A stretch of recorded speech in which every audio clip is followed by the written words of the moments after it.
Hello and welcome to the book club with myself, Asa Clark. I'm here today with Leon McKenzie with his new book, My Fight with Life. Premier League, depression, suicide and redemption. Absolutely hard-hitting stuff, and we're going to speak about the book today. Leon, how are you? How you doing, pal? I'm not too bad. First of all, the title itself, My Fight with Life, it pretty much, that's how it is, really. Yeah, of course. It took a lot to write that book, and I've been through a long journey, up and down. But for me, I just got to a place where I was approached to do that book when I came out of prison. And when I went into that isolated place, I'd been doing some writing anyway, and took it upon myself to start writing and finally have this book in place. So it's great to. I mean, my life's in the book, so it's great to put it out there. Yeah, I mean, in the book itself, you speak a lot about the troubles that you went through in regards to prison and how you eventually ended up going to prison. But obviously, along the way, you've had a lot of things like injuries. Yeah. You said also in the book you suffer from depression, and to the point where eventually it led to potentially committing suicide. That's correct. Yeah, that's correct. I got to a really low place in my life, and throughout my life, I've made some bad decisions, and in doing that, I've had to, face consequences. Even going through, divorce, like anyone can go through. I lost my sister to suicide at a very young age.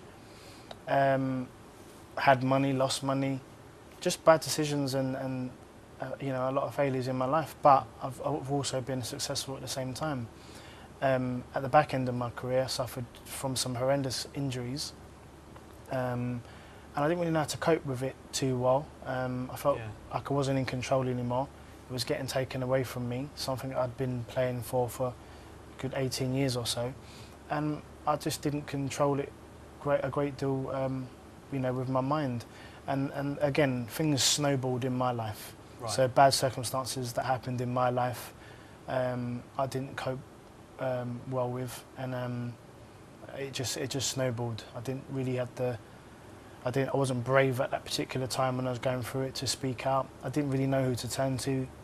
There was lots of issues that I was facing, but for me, positively, to come out of it and do what I'm doing now in a positive way is the most rewarding.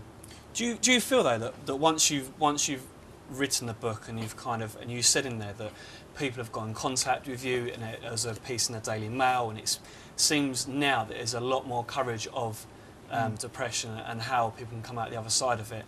Do you feel that there have been lessons that learned, not just from yourself, but other people, maybe at the FA, the PFA, things like that, things that we can now build upon for the future? Yeah, I mean, totally agree. It's the most therapeutic thing to be able to speak out. At the same time, when I was doing what I was doing, this for me wasn't about Leon McKenzie. This is about pushing out more awareness, pushing up my experiences to, in the long run, help others. And I know there's a high percentage of sports people that suffer, maybe not to my levels, but definitely suffer in a way that it affects their lives. So to be able to put things down and write, and for people to read my story, I mean, if that helps one person, then it's very overwhelming in itself. Yeah. But I definitely think whether it's the PFA, whether it's our industry, or just in society itself, I definitely think that it will help others. The more people that come out and speak, the more people that and it takes a very brave person to be able to hold up their hands and say, I'm struggling with certain issues. I need some help in these areas, and that's a positive step in itself. So it's very brave to whoever sort of says, right, okay, I want to get some help and try and get to the bottom of this. So it takes a lot of courage to do that. It's just strange because I still find it that even now, after obviously the late Gary Speed, as what happened, and you mentioned in your book that it's sad that and everyone says it's sad that it's taken that type of incident to raise awareness, because it's kind of, like I said, been a taboo subject for so long, and there's kind of like a stigma attached to it. That's right. but I personally, I don't see why that is, and it seems like even now people aren't taking it seriously. I think, Still. Yeah, I mean, what you have to understand is with the illness of depression, some people don't actually understand it. They just don't know how to deal with it. So when you do hear the word or the things that, you know, I've gone through in my life, people are just afraid of it. They don't know how to deal with it. You've got a high percentage of people that are just very ignorant to the fact of that, just they don't care and they don't want to understand it. So therefore, you know, don't waste your energy to those who don't want to understand it. But I think when it gets to the seriousness of, you know, and you see people take their lives, and I came close to doing that. I'm very lucky to be here. And it was the Gary Speed incident that jumped out at me because I was sitting down on my sofa, and that when I saw that, because he wasn't the first, there had been a few footballers prior to that to have taken their lives. And when I saw him, and that came up, you know, that hit home for me. That gave me the confidence and just said, you know what, I'm going to be judged. You're going to be judged either way. Right. Right. And that gave me the confidence to be able to speak out and just try and push it out there, because I had been suffering, and I'm very lucky to be here.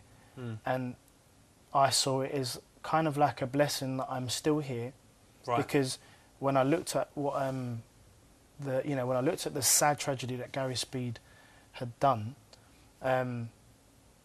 you know, that could have been me. Yeah. Do you know what I mean? And that was the reality for me, to be able to say, right, enough's enough. I don't want to keep seeing this. I need to therefore push, you know, my experiences out there and just push it out there. Yeah. I mean, in the book as well, you mention your work with the PFA, trying to get this pushed out there. Can you explain to our viewers, you know, what work you are trying to do with the PFA? Well, I've had several meetings with the PFA. You know, they do some fantastic work within the industry, but I think on these issues, I do feel that they've moved a little bit slow. Right. Okay. Reason I say that, it's not you know, a disrespect or a dig. It's more of kind of like a wake-up call, because I feel that they've waited for serious things to happen, like let's just say the Gary Speed incident to happen, and then there was like booklets made for all the players, and they got sent out to every single player in the league and so forth. But I think things like this could have been prepared so much more before time, and so much more things could be done, I think, in a more positive manner. I just think that they need to move a little bit faster in these areas now, because again, more players are coming out, more players are getting brave and telling their story. So let's have more support within the industry. Let's have more support for these players that are going through what they're going through. Not asking to feel sorry for us. It's not. That's not why we do it. It's just understanding. It's a matter of we need someone within the PFA to understand that these problems can, you know, snowball into really serious matters. When you pick up the phone and call the PFA, and I've done it. I've picked up the phone and I said, yeah, I suffered from this, and I'm sort of still kind of struggling, and what do I kind of do? Sometimes the person that I'm speaking to at that particular time might not have understood depression. So why I say that is if you don't actually understand depression, you're not going to really be too comforting on the phone. Do you know what I'm saying? Yeah. Do you know, does that make sense? I feel that there needs to be people straight away within that field who can say, okay, Leon, I can't actually, I don't really know how to sort of deal with that right now, but just bear with me, and I'll put someone on the phone right now who is more familiar with what you're going through, and we can, you know, get help. I just feel like it's been a little bit rushed in occasions, and there's other incidents that other footballers have you know, spoken about, and it's the same. So I think that needs to improve. It's not even, it just, things need to improve, and that's really the bottom line. Yeah, because it to me, it constantly seems like like you said, there has to be a major incident for something like this to be brought to attention. That's right. And it seems to me like you've got the PFA are just kind of stuck in a rut. It's like, but they're stuck in old times. There's some things, even things that people have spoken about, like the homosexuality. And people are saying that they're desperate for a footballer to come out, because it's saying that they're going to be then the person everyone's going to look to kind of make them aware of it. Yeah. And I just don't see why that they're so desperate for it, because surely a player will want to come out, or he'll want to make someone aware of it when and it's his own time. I mean, I'm involved with a company called EWM at the moment, which stands for Elite Welfare Management. Right. The founder of that is Vincent Perricard, who used to play at Portsmouth and so on. That's right. And Stoke. It's a company that is trying to provide a better welfare for players. Right. And that's a support network in everything, you know. And to provide them services, again, there's so much to offer. They've got a beautiful retreat location in Manchester, right, called Catesform. You know, Gordon Taylor's even been there and seen it. What's his view on that? His view is that it's great what we're trying to do. Right. Again, the tricky thing to it is there, you know, there's got to be some form of funding from the PFA to move things on. Right. If you don't get that funding, it's very hard to kind of get kick-started of where we're trying to make the area stronger. Again, there is other things that are going on that the PFA are looking to as well. But I feel that something's already there and we're kind of ready to go and it's already set up. So, you know, you put in your money in lots of different areas. Why not put it in areas where it could fundamentally save lives? Yeah. It makes more sense to me. But again, when you're dealing with the money aspect of things, it becomes a business. They look at, you know, ways of saving money and not wasting money, which is can be quite sad in a lot of ways. But hopefully, we are moving more forward than sort of, you know, one step back, and you know, we're trying to continue the process of getting things better. Fantastic, brilliant. Okay, we're going to go to a break now, but when we come back, we're speaking about the future for Leon, and especially his boxing career as well. Back in a bit.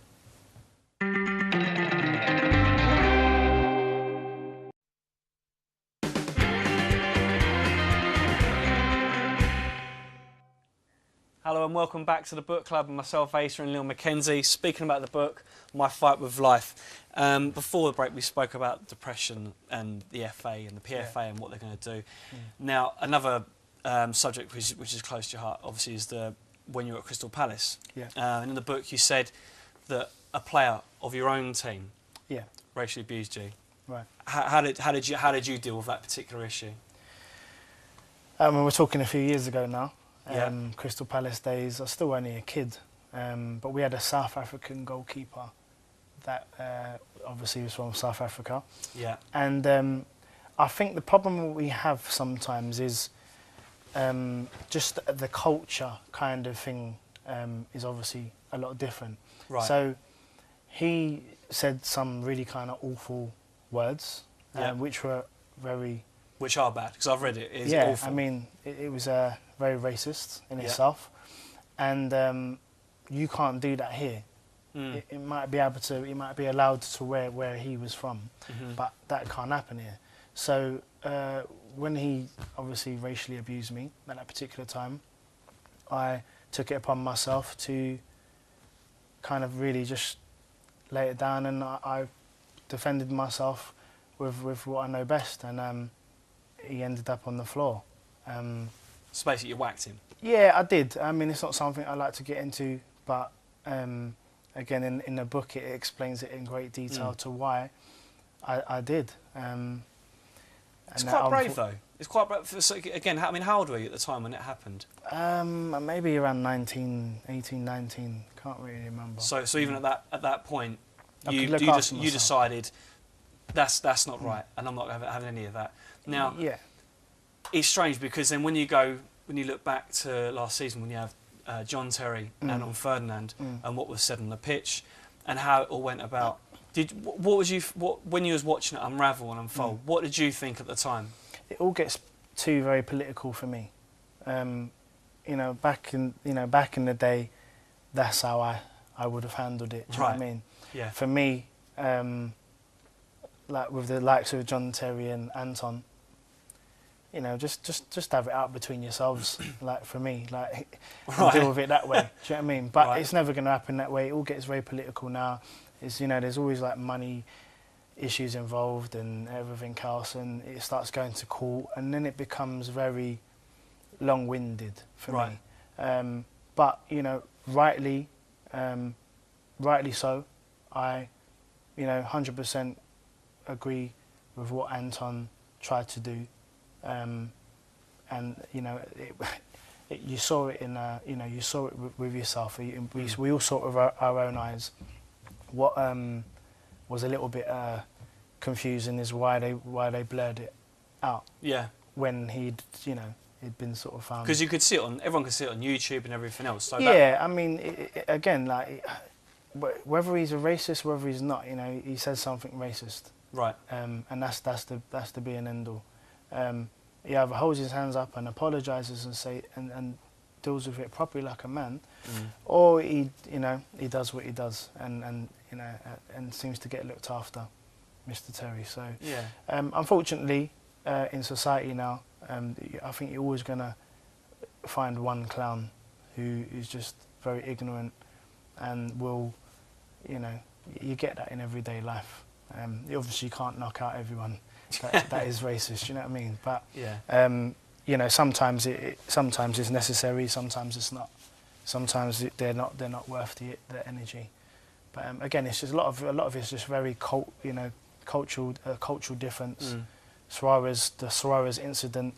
I mean, he speaks Spanish and everything else, doesn't he? So I know that with my wife from Spain, when she was sort of explaining to me about what he actually said, that's kind of a normal thing to say where they're from. Really? Yeah. So it's an everyday use? Pretty much, like a normal kind of thing to kind of say. So culturally, he doesn't look at that as being racist, but where we are and what we, with other people and cultures is very racist. So, because it's weird because you said about the South African goalie. Again, from his culture, was it? Would you? I mean, what would you have done, for example, if Luis Suarez would have said what he said to you, and then explained it to you?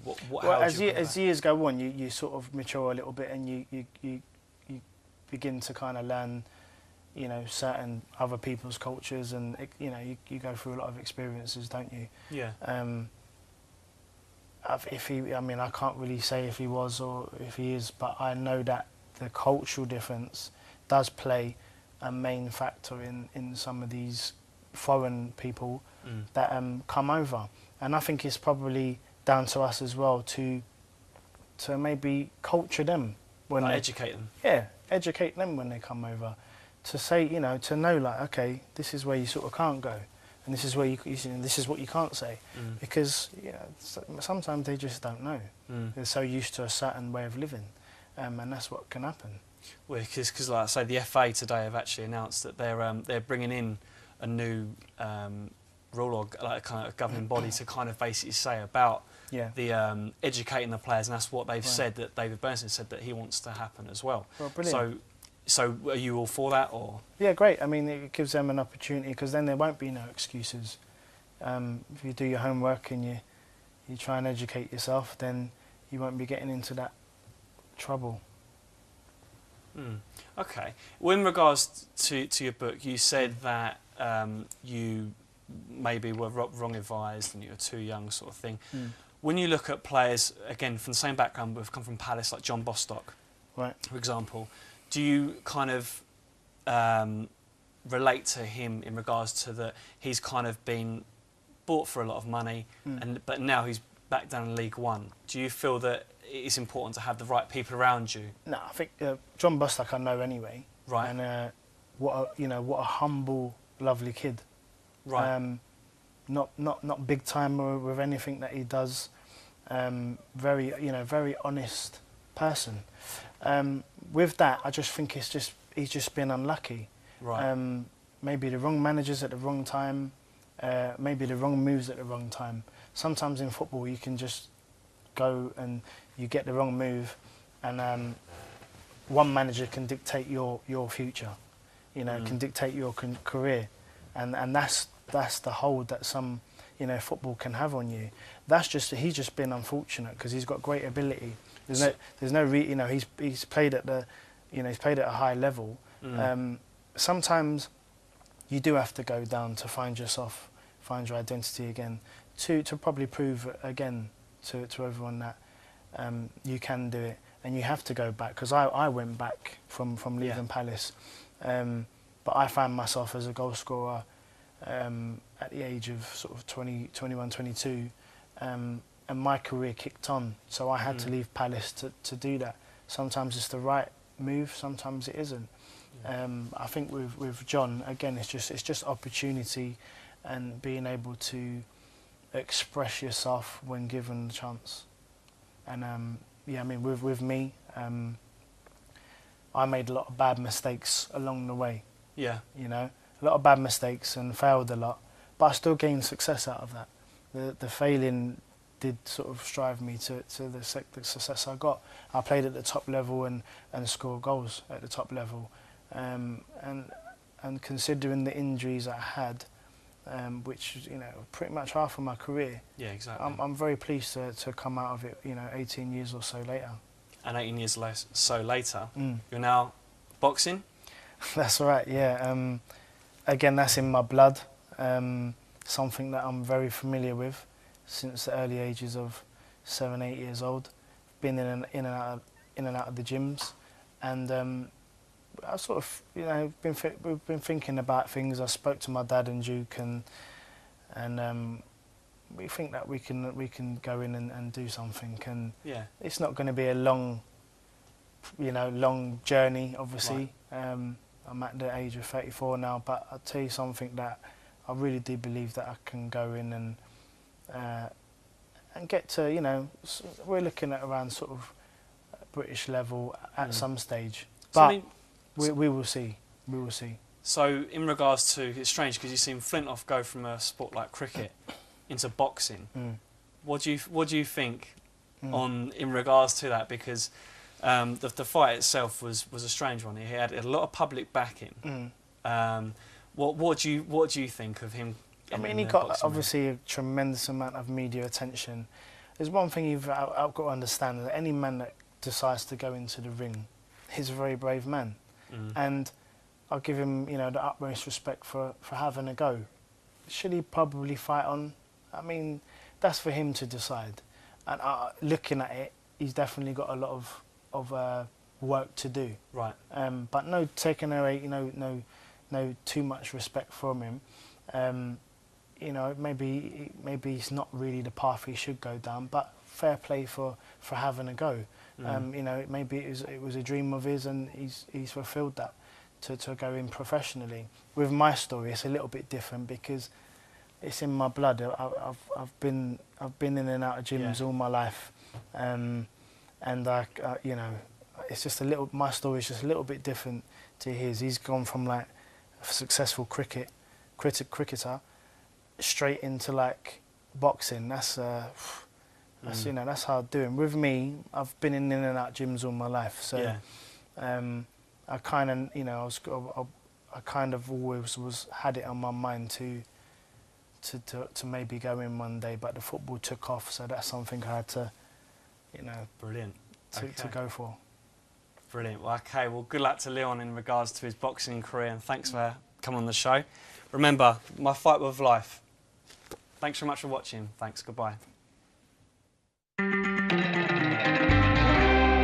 Snowballed in my life. Right. So bad circumstances that happened in my life, I didn't cope well with, and it just snowballed. I didn't really have I wasn't brave at that particular time when I was going through it to speak out. I didn't really know who to turn to.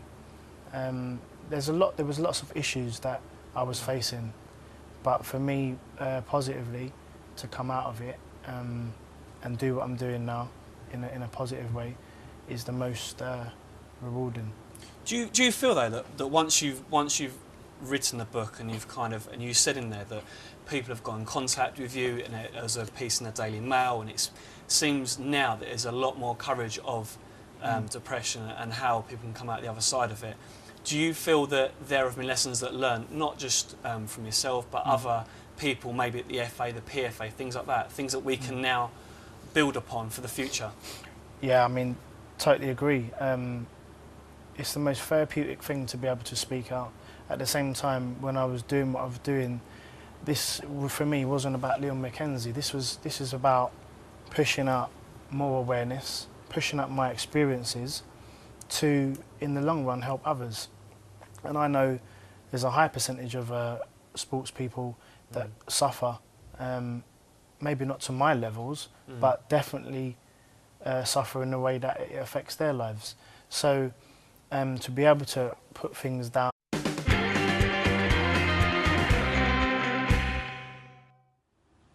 Hello and welcome to the book club with myself, Asa Clark. I'm here today with Leon McKenzie with his new book, My Fight with Life. Premier League, depression, suicide and redemption. Absolutely hard-hitting stuff, and we're going to speak about the book today. Leon, how are you? How you doing, pal? I'm not too bad. First of all, the title itself, My Fight with Life, it pretty much, that's how it is, really. Yeah, of course. It took a lot to write that book, and I've been through a long journey, up and down. But for me, I just got to a place where I was approached to do that book when I came out of prison. And when I went into that isolated place, I'd been doing some writing anyway, and took it upon myself to start writing and finally have this book in place. So it's great to, I mean, my life's in the book, so it's great to put it out there. Yeah. I mean, in the book itself, you speak a lot about the troubles that you went through in regards to prison and how you eventually ended up going to prison. But obviously, along the way, you've had a lot of things like injuries. Yeah. You said also in the book you suffer from depression, and to the point where eventually it led to potentially committing suicide.